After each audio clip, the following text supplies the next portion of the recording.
दोस्तों, welcome to my YouTube channel. आज हम बोध और संवेदनाओं के बारे में चर्चा करते हैं। तो हमारा ये टॉपिक है संज्ञान के संदर्भ में भावनाओं के बारे में निम्नलिखित में से कौन सा कथन सही है।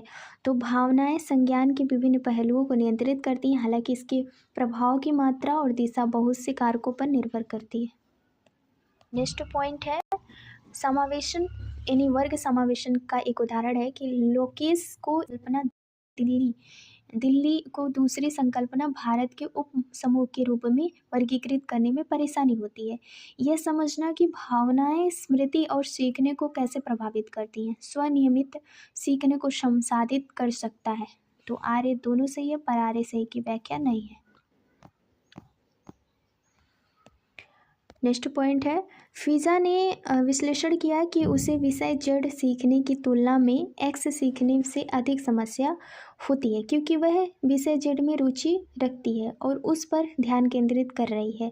निम्नलिखित में से कौन सी संरचना फिजा की सोच का विश्लेषण करने की क्षमता का वर्णन करता है। तो ये है हमारा आंसर अधिसंज्ञान, यानी वह अधिसंज्ञान। अधिसंज्ञान क्या होता है? फिजा की सोच विश्लेषण क्षमता का वर्णन कर उसकी संज्ञानात्मक और अधिसंज्ञानात्मक क्षमताओं के संबंध में यानी संदर्भ में किया जा सकता है। यह क्षमता किसी विषय या समस्या को गहराई से समझने, उसके विभिन्न पहलुओं का विश्लेषण करने और तार्किक निष्कर्ष निकालने में मदद करती है। इस क्षमता को अधिक निखारने के लिए संवाद, अनुभव आधारित शिक्षा और संरचनात्मक गतिविधियों में भाग लेना है।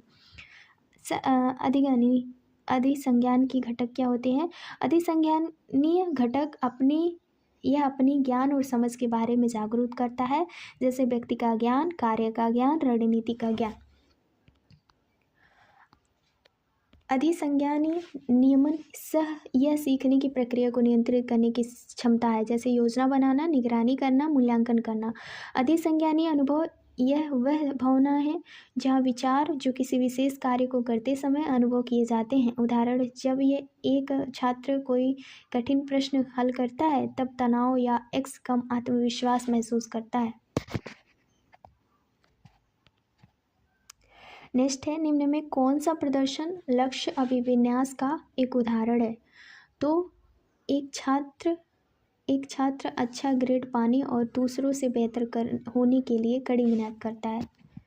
वे तो अभिविन्यास कर रहा है। अभिविन्यास का पूरा डिटेल देखते हैं। यानी अभिविन्यास क्या होता है? अभिविन्यास की प्रदर्शन अभिविन्यास एक प्रकार की सीखने की प्रवृत्ति है जिसमें व्यक्ति का मुख्य ध्यान दूसरों के सामने अच्छा प्रदर्शन करने और अपनी क्षमताओं को साबित करने पर केंद्रित होता है। इसमें सफलता की परिभाषा हमारी मानदंडों और तुलना जैसे अंक, रैंक या प्रशंसा के आधार पर होती है। इसका सकारात्मक उपयोग प्रेरणा बढ़ा सकता है, लेकिन सीखने के दीर्घकालीन उद्देश्यों के साथ संतुलन करना आवश्यक है।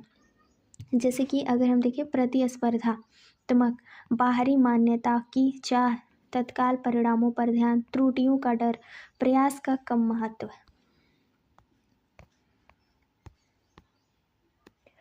नेक्स्ट है छात्रों के अच्छे प्रदर्शन करने और स्कूल से में बने रहने की अधिक संभावना। यदि आप उनको अपने स्कूल में भावनात्मक लगाव और वे मानते हैं कि उनका होना मायने रखता है।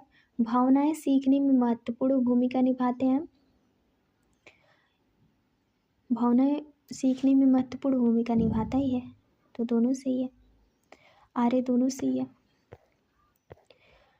नेक्स्ट पॉइंट है एक शिक्षिका अपने विद्यार्थियों को अधिसंज्ञानात्मक कौशल विकसित करने में मदद करना चाहती है। क्यों? निम्नलिखित में से कौन सी रणनीति सबसे प्रभावी होगी? विद्यार्थियों को प्रोत्साहित करना कि स्वयं अपने अधिगम पर चिंतन करें और अपनी प्रगति का मूल्यांकन करें। नेक्स्ट है बोध आधारित शिक्षण का अंतर्निहित सिद्धांत। यह विश्वास है कि शिक्षार्थियों की क्षमता और आवश्यकताएं विविध हैं, उन्हें मानक निर्देश पर ध्यान केंद्रित किए बिना पूरा नहीं किया जा सकता। ये गलत है। शिक्षार्थी निष्कर्ता और शिक्षक के पास सही ज्ञान। गलत। ऐसा करने के लिए एक सुविधाजनक वातावरण प्रदान किए जाने वाले शिक्षार्थी ज्ञान का निर्माण कर सकते हैं। ये सही है।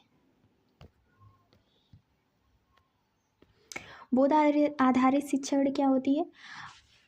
अंतर्निहित ये विश्वास है कि ऐसा करने के लिए एक सुविधाजनक वातावरण प्रदान करने पर शिक्षार्थी ज्ञान का निर्माण कर सकते हैं।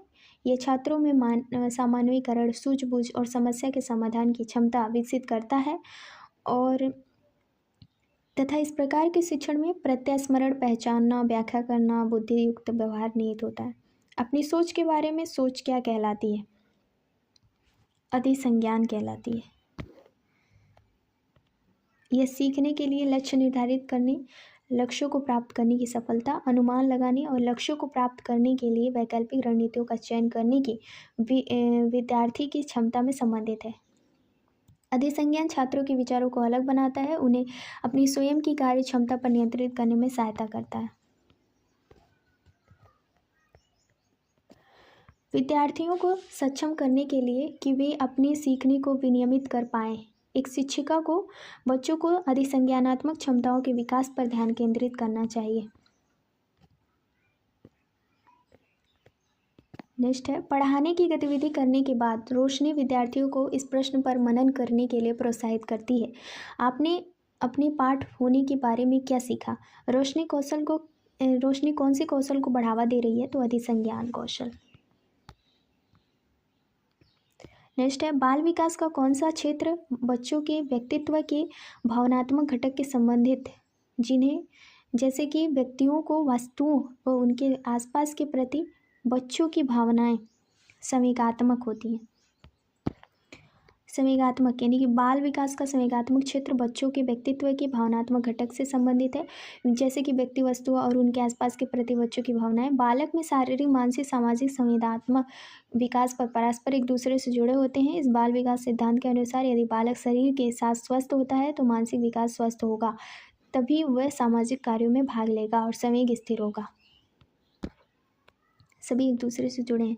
स्वयं को एक ऐसा नाता की यानी कि स्वयं को एक ऐसा ज्ञाता के रूप में समझने की क्षमता क्या कहलाती है? अधिसंज्ञान कहलाती है, क्योंकि वो स्वयं के बारे में बात कर रहे हैं ना। जब एक शिक्षक यानी कि जब शिक्षक की KWL नीति निम्नलिखित में जिनमें विद्यार्थियों को विभिन्न सोच के लिए प्रेरित किया जाता है, तो वह क्या जानते हैं? जब जानना चाहते हैं तथा उन्होंने विषय के अंत में क्या सीखा अपनाते हैं, तब वह किन कौशलों को बढ़ावा देते हैं? तो अधिसंज्ञान कौशल का, मेटाकॉग्निशन। नेक्स्ट पॉइंट है, एक बच्चे की संवेगात्मक मनोस्थिति स्कूल में उसके प्रदर्शन को प्रभावित करती है। संज्ञान वे संवेग परस्पर संबंधित हैं, आर्य दोनों से ही है। जब जफर अपने माध्यमिक कक्षा के विद्यार्थियों में प्रश्न करता है, आज आप कैसे सीखते हैं, तो आज आपने आप कैसे सीखते हैं, इसके बारे में क्या सीखा, तो वह कौन से कौशल प्रोत्साहित कर रहा है? तो अधिसंज्ञान कौशल।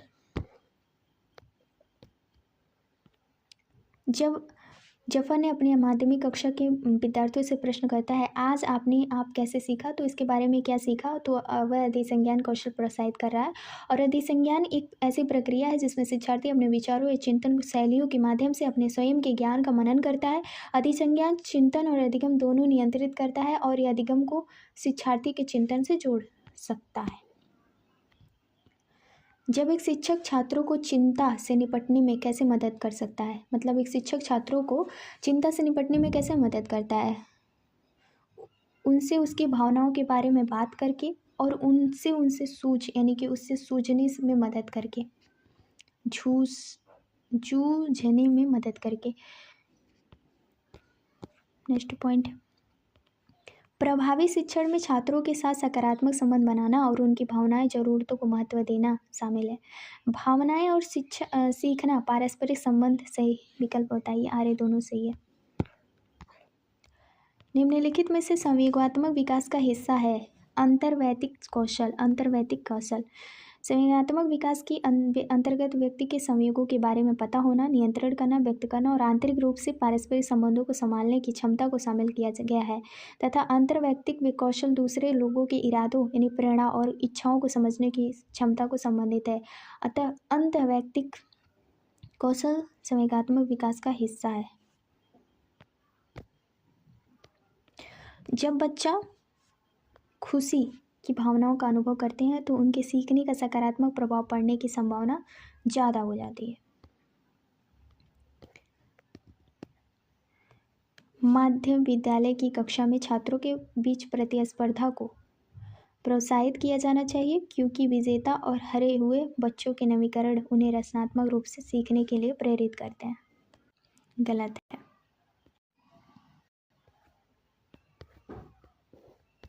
हतोत्साहित किया जाना चाहिए क्योंकि ये छात्रों के तनाव चिंता को बढ़ाता है जिससे उन्हें संज्ञानात्मक विकास में बाधा आती है।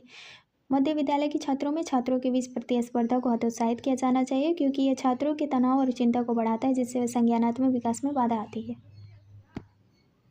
नेक्स्ट पॉइंट है, वह प्रक्रिया जिसके माध्यम से हम अपने उद्देश्यों को प्राप्त करने के लिए अपने विचारों, व्यवहारों और भावनाओं को क्रियाशील करते व बनाए रखने में क्या कहलाती है? स्वनियमन। स्वनियमन वह प्रक्रिया जिसके माध्यम से हम अपने उद्देश्यों को प्राप्त करने के लिए अपने विचारों, व्यवहारों और भावनाओं को सक्रिय यानी क्रियाशील करते हुए बनाए रखते हैं। स्वनियमन उस स्तर को संदर्भित करता है जिस हद तक लोग लक्ष्य और मानकों के अनुसरण अपने व्यवहार के यानी स्वयं के व्यवहार, विचारों, अनुभवों प्रभावित, संशोधित या यांत्रिक करते हैं। स्वनियमन की 4 बुनियादी रणनीतियाँ हैं: लक्ष्य निर्धारण, आत्मनिगरानी, स्वनिर्देशों का प्रभावी उपकरण, आत्मचर्चा, आत्म सुदृढ़ीकरण। नेक्स्ट है, निम्नलिखित में से कौन सी भावना सार्थक सीखने की प्रक्रिया को सुगम बनाती है? तो वह खुशी। रिपीटेड क्वेश्चन है। कक्षा में मौलिक रूप से खोज और चिंतन को बढ़ावा देना, बच्चों को प्रभावी समस्याकर्ताओं के लिए प्रेरित करना, सामाजिक रचनात्मक कक्षाओं के निर्माण में अवरोध पैदा करना। कक्षा में मौलिक रूप से खोज और चिंतन को बढ़ावा देना, बच्चों को प्रभावी समस्या समाधानकर्ताओं बनाने के लिए प्रेरित करना, सामाजिक यानी रचनात्मक कक्षाओं के निर्माण में गतिशील पैदा करता है, अर्थपूर्ण अधिगम में सकारात्मक प्रभाव डालता है, रचनात्मक चिंतन को बढ़ावा देता है, बच्चों को स्वयं करके सीखने को प्रोत्साहित करता है। नेक्स्ट है, जब विद्यार्थी संतुष्टि की भावना का अनुभव करते हैं तब उनके सीखने का सकारात्मक प्रभाव पड़ने का संभावना ज़्यादा होता है। बोध आधारित शिक्षण का अंतर्निहित सिद्धांत विश्वास है कि ऐसा करने के लिए सुविधाजनक वातावरण प्रदान किए जाने पर शिक्षार्थी ज्ञान का निर्माण कर सकेंगे। बोध आधारित चिंतन, निम्नलिखित में से कौन सी संभावना सार्थक सीखने की प्रक्रिया में बाधा डालती है? तो वह चिंता बाधा डाल रही है ना, सार्थक। नेक्स्ट पॉइंट हमारा अधिगम है। निम्नलिखित में से कौन सा कथन आंतरिक और बाह्य अभिप्रेरणा के बीच संबंध का सही वर्णन करता है? आंसर है हमारा आंतरिक और बाह्य अभिप्रेरणा एक दूसरे के साथ जटिल तरीके से अंतःक्रिया कर सकती है, जिसमें एक प्रकार की अभिप्रेरणा दूसरे को प्रभावित करती है। शिक्षक छात्रों में आंतरिक प्रेरणा कैसे बढ़ा सकते हैं? सीखने का आनंद पैदा करके। और क्या क्या है? तो पाठ्यक्रम में छात्रों की रुचि और जुनून को शामिल करें, पाठ्यक्रम को व्यक्तिगत बनाएं और छात्र हित के एक आदर्श बनाएं, छात्रों को सीखने का आनंद महसूस कराएं और छात्रों को यानी अपनी प्रस्तुति ऊर्जा उत्साह के साथ प्रस्तुत करें, तब उनमें आंतरिक आत्मविश्वास आएगा। भय और तनाव का वातावरण बनाना छात्रों को सचेत और हरदम तैयार रखता है और सार्थक सीखने को सुविधा करता है। गलत है। अधिगम केवल बाहरी कारकों द्वारा नियंत्रित होता है, दोनों गलत है।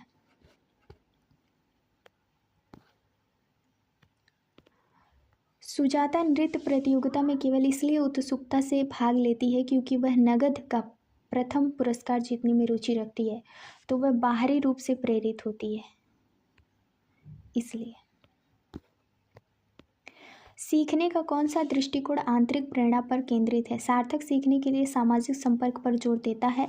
सामाजिक सांस्कृतिक दृष्टिकोण यानी सीखने का सामाजिक दृष्टिकोण आंतरिक प्रेरणा पर केंद्रित है और सार्थक सीखने के लिए सामाजिक संपर्क पर जोर देता है। सामाजिक संस्कृति परिप्रेक्ष्य, अनुभव और प्रवचन बातचीत से सीखने पर जोर देते हुए बातचीत, वार्तालाप और प्रमाणित समस्या को हल करने में सहयोग के माध्यम से सीखने को देखता है, जो सहकारी सीखने में अधिगम से अधिक सहायक है। नेक्स्ट पॉइंट है, निम्नलिखित में से कौन सा आंतरिक अभिप्रेरणा का उदाहरण है? तो रुचि के कारण नया कौशल सीखना, रुचि है तो नया कारण ऑटोमेटिकली हमें सीखने का मन करेगा। कि आंतरिक प्रेरणा, बाह्य प्रेरणा। आंतरिक प्रेरणा वह होती है जो अंदर से, यानी कि प्राकृतिक प्रेरणा के रूप में भी जाना जाता है, क्योंकि यह किसी व्यक्ति की प्राकृतिक प्रवृत्ति, आग्रह और आवेगों से सीधे संबंधित है। व्यक्ति जो आंतरिक रूप से, स्वाभाविक रूप से प्रेरित होता है, एक कार्य करता है क्योंकि वह गतिविधि के भीतर रुचि रखता है। रुचि के कारण नया कौशल सीखता है। आंतरिक अभिप्रेरणा उदाहरण है, बच्चा को सीखने में लगा रहता है क्योंकि उसे उस चीज़ को सीखने में आनंद मिलता है, उसे आत्म संतुष्टि मिलती है। जब विद्यार्थी महसूस करते हैं कि सीखने की गतिविधियों पर उनका नियंत्रण, तब उनकी अभिप्रेरणा का स्तर बढ़ जाता है और वे स्वतः यानी स्वनियमित हो जाते हैं। निम्नलिखित में से वह उदाहरण चुनें जो आंतरिक प्रेरणा को दर्शाता है। यानी उर्मिल अपने प्रोजेक्ट को शोध करती है क्योंकि इस विषय में उसकी रुचि है। बच्चों को आंतरिक रूप से प्रेरित करने के एक प्रभावी तरीका यह है कि सीखने का एक ऐसा माहौल बनाएं जो अपनेपन और स्वतंत्रता की भावना को बढ़ाता है।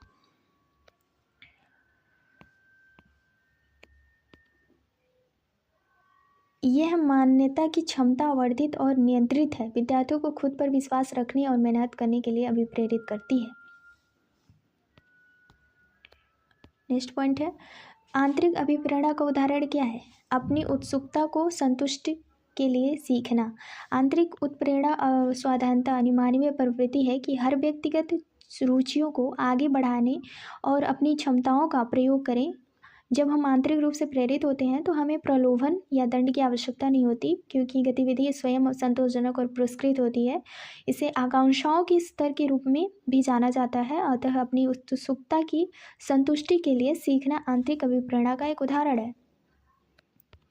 नेक्स्ट है, शिक्षक बच्चों को आंतरिक रूप से अभिप्रेरित शिक्षार्थी बनने के लिए प्रोत्साहित कर सकते हैं, जैसे सीखने की खुशी पैदा करके। सीखने की खुशी पैदा करके शिक्षक बच्चों को आंतरिक रूप से अभिप्रेरित शिक्षार्थी बनने के लिए प्रोत्साहित कर सकते हैं। एक शिक्षक अपने छात्रों को सीखने के लिए आंतरिक रूप से अभिप्रेरित बने रहने के लिए व्यक्तिगत नैपुण लक्ष्यों को निर्धारित करने के में शिक्षार्थियों का सहयोग देकर सीखने के लिए आंतरिक रूप से अभिप्रेरित शिक्षार्थी बनने के लिए प्रोत्साहित कर सकते हैं। शिक्षार्थी आंतरिक रूप से अभिप्रेरित होते हैं और जब उनका शैक्षणिक वातावरण उसमें अपनत्व का भाव और उनकी क्रियाशक्ति में तीव्रता लाता है।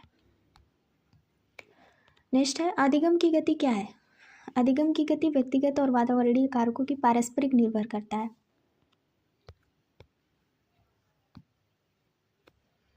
एक अध्यापक को विद्यार्थी को योग्यता के बोधक के परिप्रेक्ष्य और अधिगम के एक सक्रिय प्रक्रिया मानने के लिए प्रोत्साहित करना चाहिए। निम्नलिखित में से कौन सा कारक सीखने की अभिप्रेरणा को बढ़ावा देता है? तो लक्ष्यों की पूर्ति, खुद की संतुष्टि। अधिगम एक सामाजिक संस्कृति सिद्धांत है। सीखने में सामाजिक संदर्भ भूमिका में अहम मानते हैं। रूसी वैज्ञानिकों लेवागस्की ने तर्क दिया है कि संस्कृति और समाज संदर्भ प्रदान करती है जिसमें लोग रहते हैं, बढ़ते हैं और उनके आसपास की दुनिया को समझते हैं। उन्होंने सीखने और विकास को प्रक्रिया के रूप में समझा जो वयस्कों और साथियों के साथ एक बच्चे को पारंपरिक क्रियाओं के दौरान होता है। अधिगम सामाजिक संस्कृति सिद्धांत सीखने और सामाजिक संदर्भ की भूमिका को अहम मानते हैं। वैगस्की के अनुसार सामाजिक संस्कृति संदर्भ सीखने में महत्वपूर्ण भूमिका निभाता है। नेक्स्ट है, शिक्षक को संकल्पना को मजबूत करने के लिए विद्यार्थियों को अपने स्वयं की संकल्पना के उदाहरण और गैर उदाहरणों की पहचान करने के लिए कहना चाहिए। उदाहरणों के बारे में सोचने में संकल्पना को मजबूत किया जाना चाहिए, जबकि गैर विद्यार्थियों को भ्रमित। तुम्हारे दोनों गलत है, मतलब ये सही है और आर गलत है। शिक्षकों को संकल्पना को मजबूत करने के लिए विद्यार्थी को अपने स्वयं के संकल्पना के उदाहरणों और गैर उदाहरणों की पहचान करने के लिए कहना चाहिए। राइट है, एक पहला सही है, दूसरा गलत है। अधिगम के सामान्य सिद्धांत बताते हैं कि विद्यार्थी बेहतर रूप से सीखते हैं यदि पहले अवधारणा का संपूर्ण रूप परिचय दे और फिर उसकी बारीकियों पर आए। शिक्षक बच्चों को आंतरिक रूप से प्रेरित शिक्षार्थी बनने के लिए कैसे प्रोत्साहित कर सकते हैं? तो सीखने में आनंद की भावना पैदा करके। शिक्षक बच्चों को आंतरिक रूप से प्रेरित शिक्षार्थी बनने के लिए सीखने में आनंद की भावना पैदा करके प्रोत्साहित कर सकते हैं। शिक्षार्थियों को प्रेरित करने के कई तरीके, जिन्हें या तो बाहरी या आंतरिक प्रकार की प्रेरणा में वर्गीकृत किया जा सकता है, या बाहरी अभिप्रेय एक परिणाम प्राप्त करने के लिए एक गतिविधि के प्रदर्शन को संदर्भित करती है, और व्यक्ति के बाहरी आंतरिक अभिप्रेरणा और प्रेरणा को संदर्भित करती है, जो स्वयं कार्य में रुचि में प्रेरित करती है। रचनावादी सिद्धांतकारों के अनुसार निम्नलिखित में से कौन सा कथन सही नहीं है? तो प्रभावी अधिगम सुनिश्चित करने के लिए शिक्षार्थियों को बाहरी रूप से प्रेरित करने की आवश्यकता, ये गलत है। रचनावादी सिद्धांतकारों के अनुसार ज्ञान व्यक्तिपरक है तथा शिक्षार्थी अपने सामाजिक और सांस्कृतिक संदर्भ में ज्ञान की रचना करते हैं। उनके अनुसार प्रभावी अधिगम सुनिश्चित करने के लिए शिक्षार्थी को आंतरिक रूप से प्रेरित करने की आवश्यकता होती है तथा ज्ञान बहुलवादी और बहुविध है। निम्नलिखित में से कौन सा आंतरिक अभिप्रेरणा का उदाहरण है? तो व्यक्तिगत आनंद के लिए वाद्य यंत्र बजाना। नेक्स्ट पॉइंट है हमारा, अधिगम में योगदान देने वाले कारक निजी पर्यावरण, यानी कि वास्तविक जीवन की समस्या और मूर्त अनुभवों से सीखने में बच्चों को अधिगम और जानकारी प्राप्त करने के लिए कई रास्ते मिलते हैं। विकास अपेक्षाकृत व्यवस्थित और अनुक्रमिक है, तो ये दोनों सही है। निम्नलिखित में से कौन सी प्रक्रिया वातावरण प्राप्त जानकारी के अर्थ निर्माण और उसकी स्मृति में आगे संग्रहित करना आवश्यक है? तो वह ध्यान देना वातावरण में प्राप्त जानकारी अर्थ निर्माण और इसे आगे संग्रहित करने के लिए आवश्यक है, क्योंकि यह जानकारी को चुनने में प्राथमिकता देने की प्रक्रिया है। ध्यान देने से हम अपने विचारों, भावनाओं और उद्देश्यों के अनुसार जानकारी का विश्लेषण करते हैं और उसे अपनी अध्यास में स्थानांतरित करते हैं। निम्नलिखित, यानी कि एक शिक्षिका के रूप में आपकी मान्यता है कि वातावरण का विकास पर निरंतर प्रभाव पड़ता है। इस मान्यता के अनुरूप आपका दृष्टिकोण रहेगा, बच्चों को किसी भी समय सहायता प्रदान करेगी, क्योंकि जीवन के अनुकूल परिस्थितियों की मदद में बच्चे आरंभिक नकारात्मक अनुभवों से उभर जाते हैं। राइट।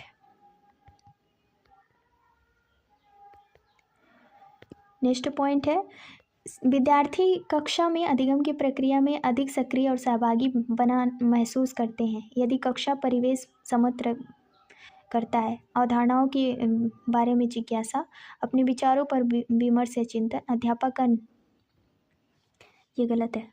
तीसरा गलत है, ज्ञान का मात्र पुनरुद्धान, यानी कि ए और बी दोनों सही है।